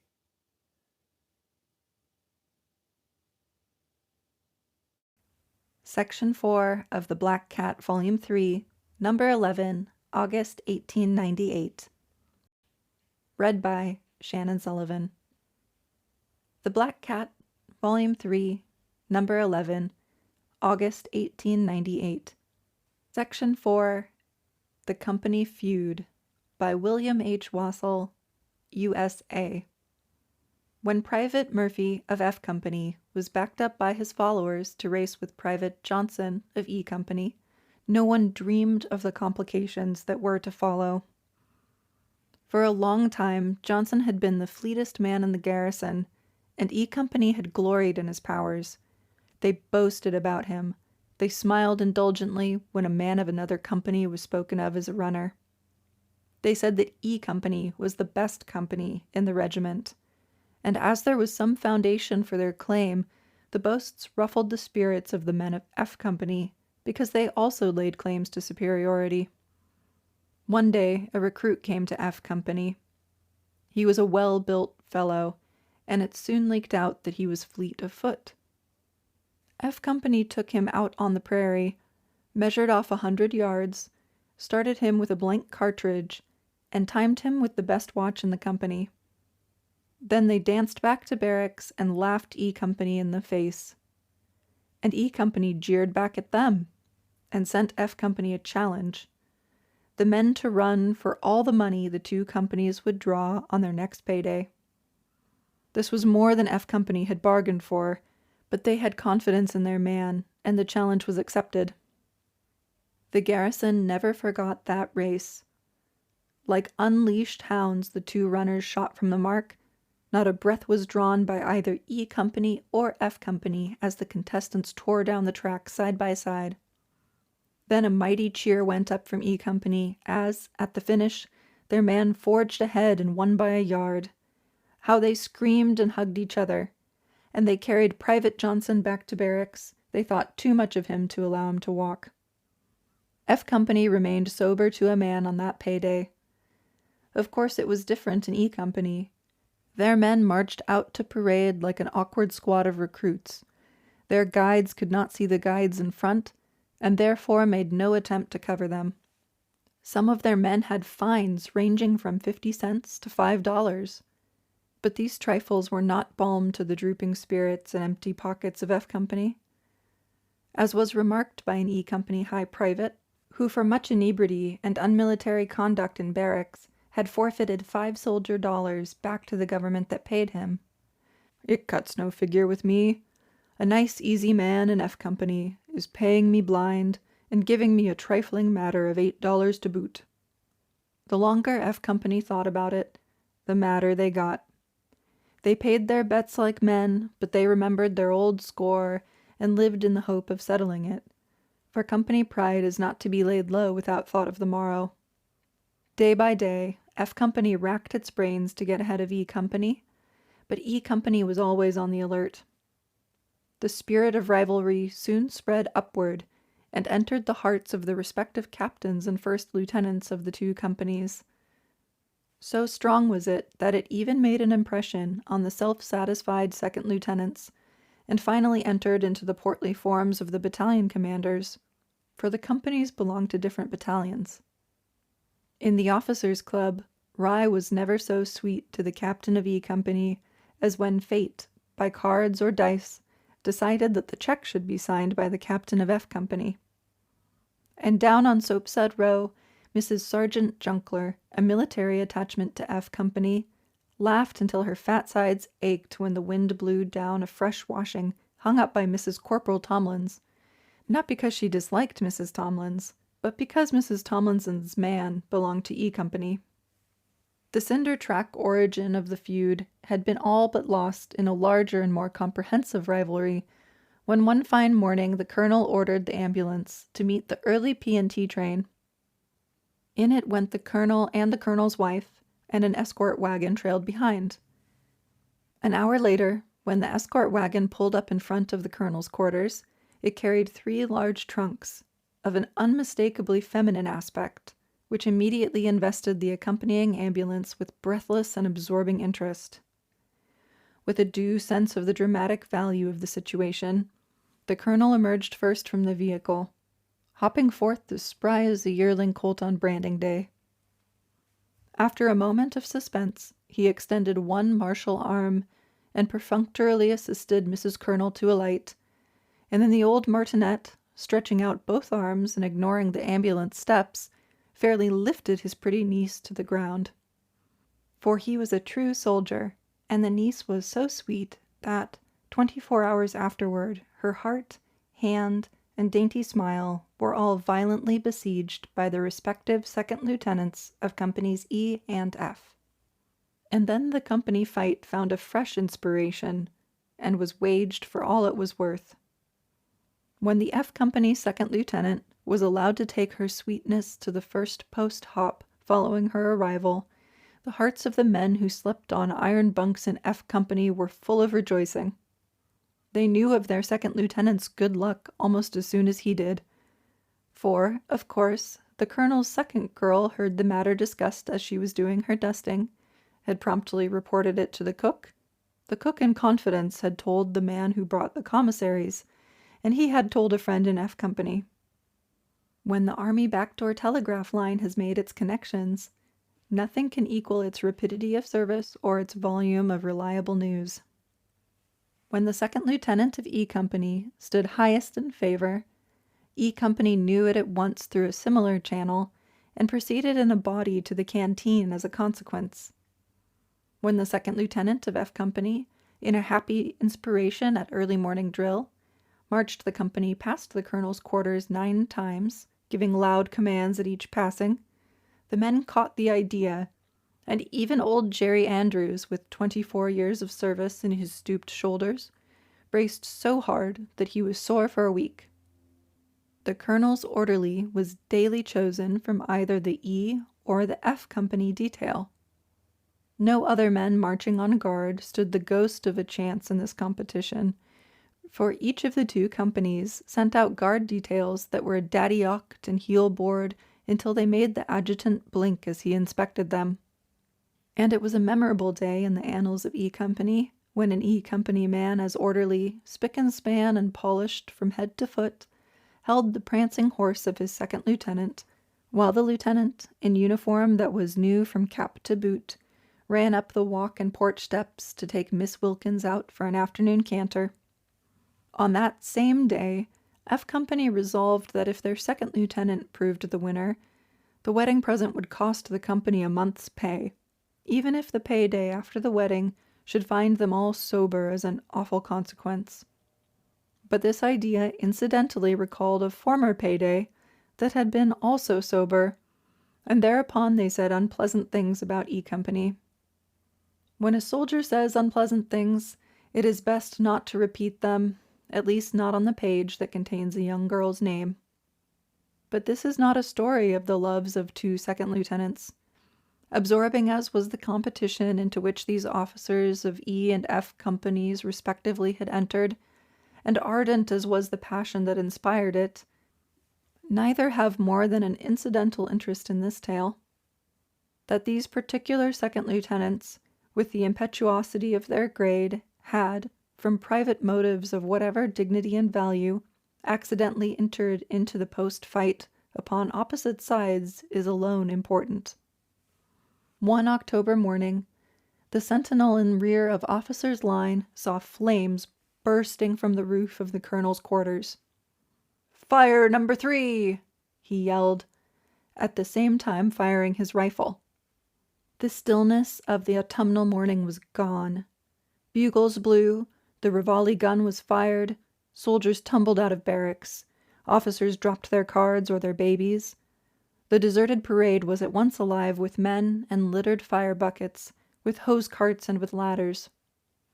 The second lieutenants of companies E and F rushed out of the colonel's house together.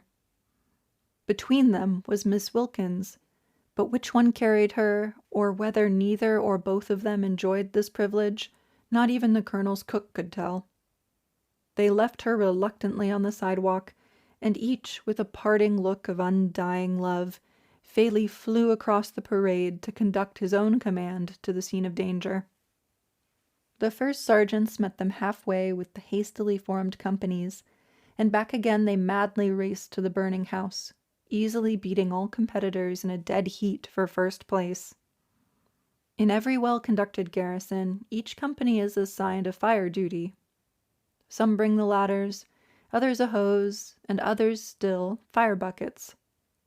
For the latter duty were detailed companies E and F, but finding no water for their buckets, they were ordered into the quarters to carry out the colonel's belongings. With F Company rushed its second lieutenant.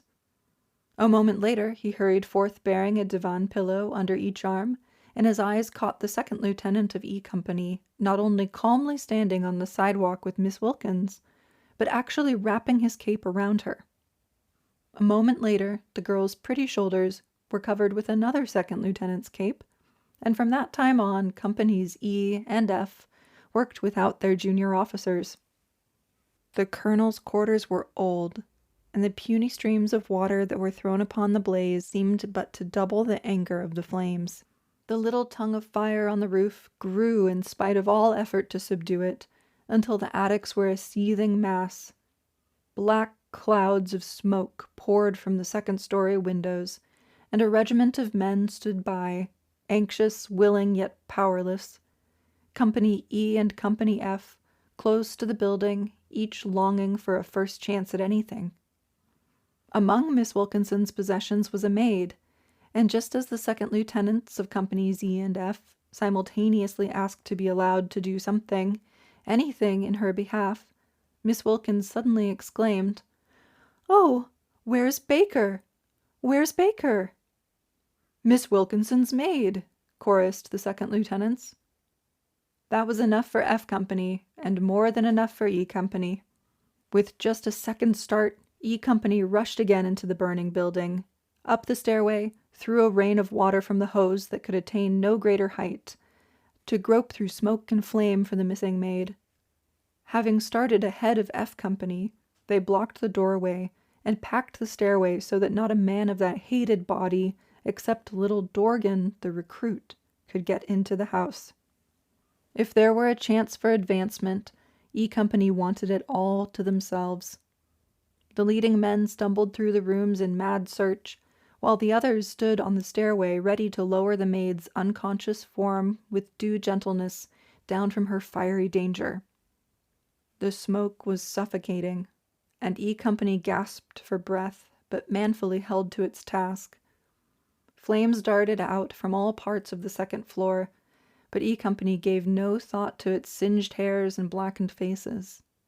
But where was the girl? Was all their search to be in vain? Where is she? Which is her room? And as the flames raged with an ever-increasing ferocity, the waiting crowd of soldiers felt the premonition of death in their hearts. Suddenly, a cheer broke from someone in the burning building. They had found her. The hoarse, smoke-choked cheer ran through the men on the stairway, swelling louder and louder, until the outsiders caught it and sent it back to the rescuers, a roar of applause for their bravery. Ever so gently, the sweaty arms on the stairway stretched out to receive the unconscious form, thoughtfully wrapped in woolen blankets. Carefully, yet quickly, they passed her down. Was she burned? Where was the doctor? Give her air. Get her away from that building. And another cheer was given, a cheer for E Company, and to their lasting credit be it said that F Company started the cheer. As the 6 bearers with their unconscious burden reached the sidewalk, Miss Wilkins glanced away from the fire up along the line of officers' quarters. Then she gave a little shriek. "There's Baker! She wasn't in the fire at all!" and promptly fainted in the arms of both second lieutenants. At the same moment there was a lively scrambling in the woolen blankets. A second later, little Dorgan, the F Company recruit, was sprinting across the parade as though the legions of Satan were after him. "Much obliged to E Company," he yelled as he ran. "I knew she wasn't in the fire, I knew it all the time. But much obliged to E Company for carrying an F Company man so nice." Little Dorgan got 6 months in the guardhouse, but he is F Company's hero. A week after the fire, a tall Cit came out from the east. He did not know the difference between 4's right and 4's left, but he knew how to put a solitaire ring on the proper finger of Miss Wilkinson's pretty left hand. The second lieutenants of companies E and F simultaneously applied for leaves of absence. A laugh is better than all else, so to be laughed at is worse than all else. Therefore F Company came out of the company feud with flying colors. End of section 4.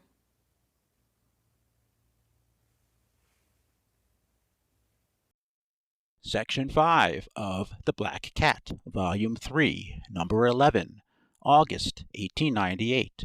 Read by Greg Giordano. The Black Cat, Volume 3, Number 11, August 1898. Section 5, The Wisdom of Solomon, by G. B. Dunham. Due westward, on a heavy grade, the overland climbs toward the backbone of the continent. If you travel that way in the early spring, you may notice the birds and flowers of the lower altitudes growing fewer and smaller as your train ascends to the mountains. The green turf gives way to brown, patches of white appear among the prickly pear by the roadside, and that jackrabbit crouching near the soiled and shrunken core of a winter's drift, and flattening his ears along his back as the train rolls by, still wears his coat a shade whiter than the earthy snow. The air grows keen, and unless you happen to be to the manner born, you are sure to wish that the man in the opposite seat would draw in his head and shut the window. When the man finally does so, it is to remark, "I can see the gap." Other windows will go up, and other men will look out. A general interest and satisfaction will pervade the car. You also will presently look out, and if your eyes are really good, will see far ahead, the line of road running plump into it, a cleft in the mountain range. The great hills present to the eye no other break than this one, apparently made on purpose to let the railroad through. But, as you learn later in the day, the road does not go through, for, after panting, like an overheated hound, all the way up the slope to the very threshold of the pass, your engine merely pausing for a deep drink beside a foamy brook, turns sharply to the right, and speeds along refreshed over an easy grade parallel to the mountains. During the brief stop made by the train, your car has been half emptied. All those men whose conversation has been of ranches and ranges, saddles and spurs, are left behind. This is Rocky Creek.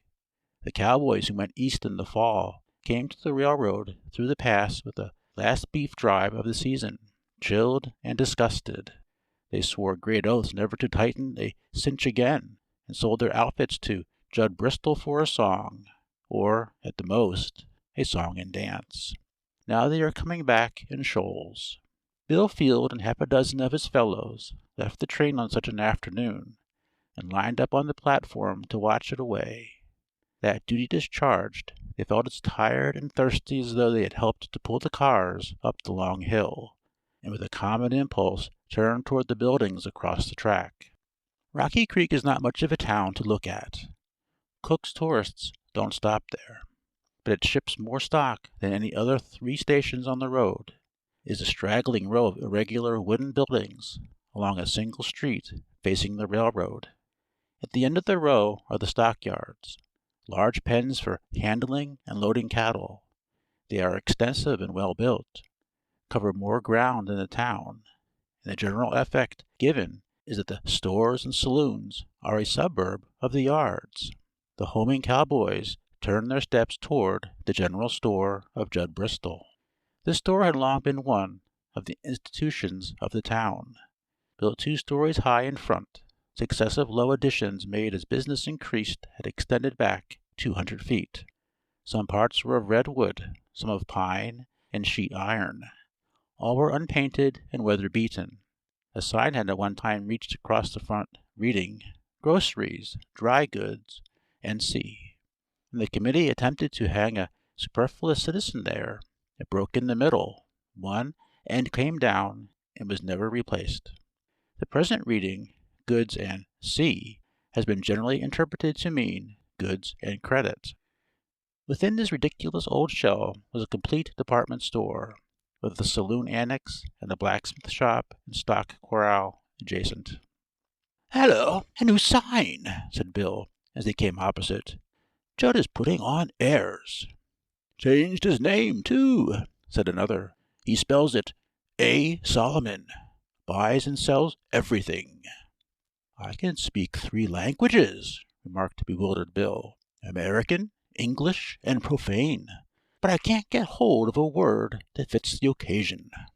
"Well, come along into the synagogue," urged Joe. "We got to have the liquor anyhow."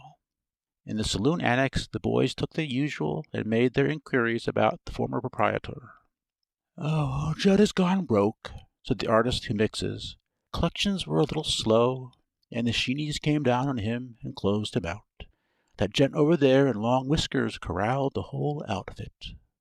"I owe Judd about $7 myself," said Bill, adding amiably as he chewed his liquor, "If things were like they used to be in this country, we could pour oil on them whiskers and set 'em afire. No sense in shutting Judd off. Why, he was the most accommodating dealer that ever was. Used to buy my saddle and togs every fall when I quit, and pay me the cash. Sell 'em to me again on credit in the spring."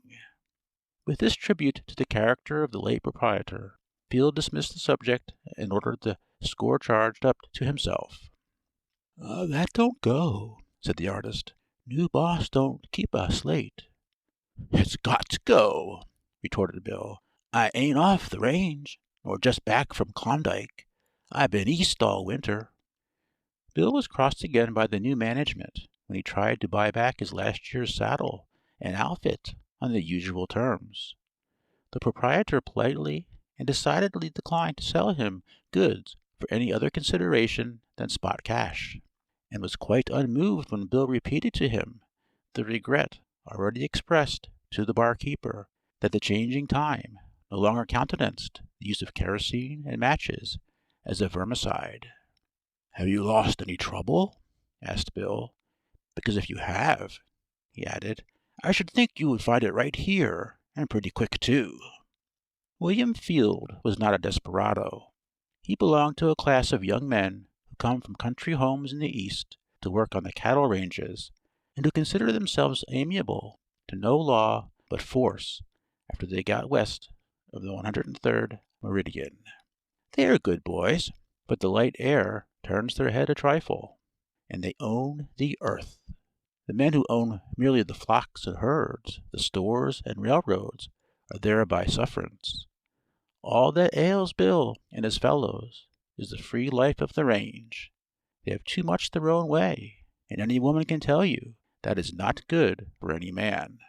Bill quitted the store too mad to take a parting drink of coal tar whiskey, went to a lodging house, took a room, and went to bed. The whole town went early to bed in the springtime.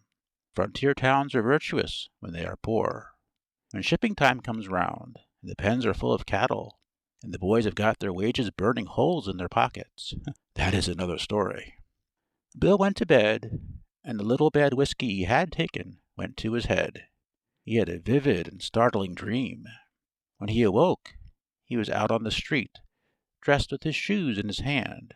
As he gazed stupidly about, unable for the moment to collect his thoughts, bright lights flared up in the windows of Solomon's store, and there was a cry of fire. His dream? The shoes dropped from his hand, and joining the cry, Bill dashed down the street to where Mr. Solomon, half-dressed and weeping, stood wringing his hands. "My God!" he moaned. "I'm a ruined man!"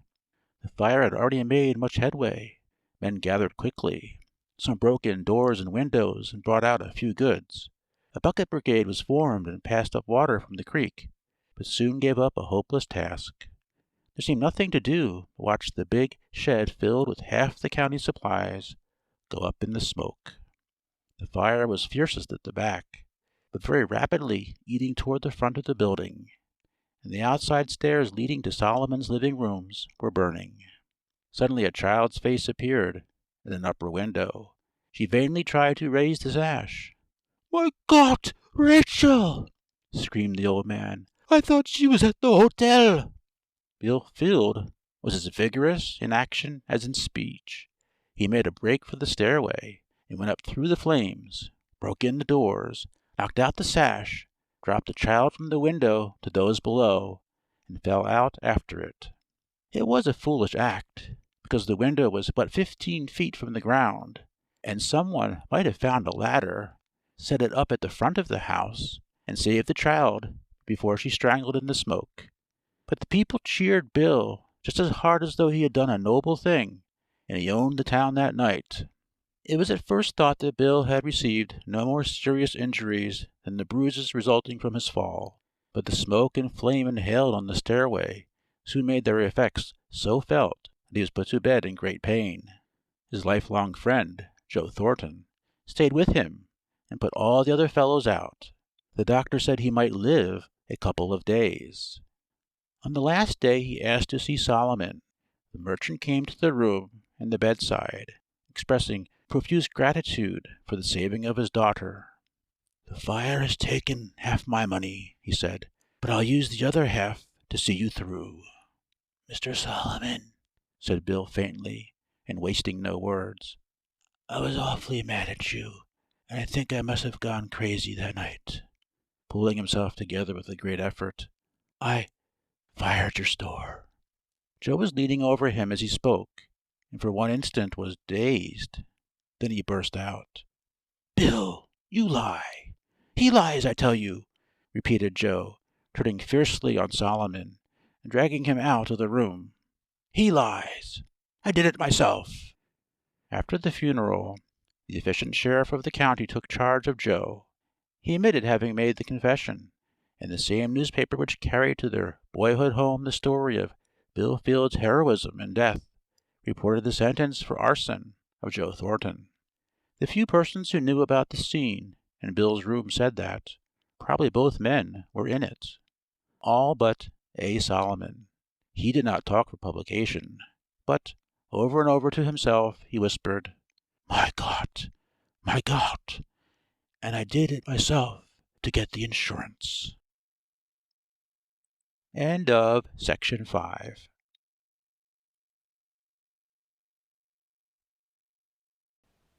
Section 6 of The Black Cat, Volume 3, Number 11, August 1898. Section 6. The Bijou Bride, by George B. Dunham. She was a Denver schoolma'am, and when Clarence Marsh married her and took her to the ranch on Bijou Creek, there was not another woman within 20 miles. This was in '77. Some years later I knew Marsh very well, and he told me about her. "She only stayed with me a year," said he, "and I reckon not many would have stayed as long as that. Women want neighbors, and ranchmen don't. If you've got a bunch of cattle, or a band of sheep, you've got to have all the range you can get, and if it's 10 miles to the next ranch, so much the better for both of you." Wool was cash in those days, and 30 cents a pound. Milly had everything she wanted, only society. At least I thought so then. Once in a while we went to Denver for a couple of days, and often the Elsie boys would come over to our place in the evening. Henry and I played cards a lot, and Freel would sing or talk with Milly. I don't sing a little bit, but I thought my wife's singing was the sweetest music on earth. I think so yet. Those boys never came to the ranch much before I was married, but afterward they came a lot. Henry was real smart, and I had to stop playing with him. But Freel was no good. Didn't know a Lincoln sheep from a Shropshire. But he could sing, and my wife liked him. And by I told her she liked him too well, and I told him to clear out and not come around any more for a spell. We were all mad, and Milly cried a lot, and he acted like a regular fool, which I surely am when I'm mad. And the next day was the big blizzard. Do you remember the big blizzard of '77? It was the day before Christmas. You would remember it if, like me, you had been caught out in it with a band of sheep. One of the herders had to go to town for his holiday drunk, and on that morning I took a band out south about 2 miles. When the storm came I couldn't get back. I thought my time had come, sure, for the morning had been so warm that I had no overcoat, and the weather changed from summer to winter in a holy minute. Well, it snowed and blowed great guns all day, getting colder and colder, and I stayed with the sheep. After we had drifted with the storm for several miles, and half a day, me a fighting them back, and them a crowding me down the wind all the time, I got the band into a deep arroyo, where the dogs could hold them. Then I skinned a couple of sheep and wrapped up in the pelts. The storm quit about dark, and I stayed there all night. You never saw so much snow. There were drifts 30 feet high, and hard enough to carry a horse, while the hills and mesas were blown bare. Come morning, I strung out the flock and started them home on the run. Got there by 10 o'clock, and found the place deserted. I thought for a minute that my wife must be under a snowdrift, and I tell you I was just about locoed, rushing about from house to barn.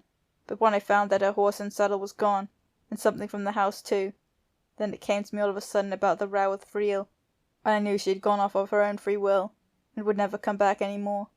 It didn't take me long to make up my mind that she'd run away with Freel Harlow. You want to remember that I had been most froze to death, had nothing to eat for a day and a night, and my judgment wasn't quite so good as it was quick. So I saddled up and rode over to the LC, across the drifts. The horse got stuck in a snowbank, and I left him and went in on foot. And there was Henry all alone, writing a letter. And I asked him where was Freel. I told him I was up to his game, and he needn't waste any time trying to fool me. And he said Freel was gone to Denver, and I could go to the devil. And before he got through talking I missed him twice, and he shot me through the leg. Henry took care of me until they got a doctor and a nurse from town, and I was moved home. I was pretty weak for a while, and had to stay in bed for a fortnight. I had time to do a lot of thinking. By the time I was up again the weather was warm and the snow nearly gone. All along the south side of the long mesa, where there was a clear drop of 50 feet to the valley below, the drift had been immense, and there they found Milly, and brought her home. Horse and rider had fallen over the bluff in that blinding storm. My coat and wraps were strapped to the saddle. She was coming to help me, and nothing but death could stop her. If you've got a wife, be good to her. Mine's in heaven. End of section 6, read by Inkel. End of The Black Cat, Volume 3, Number 11, August 1898.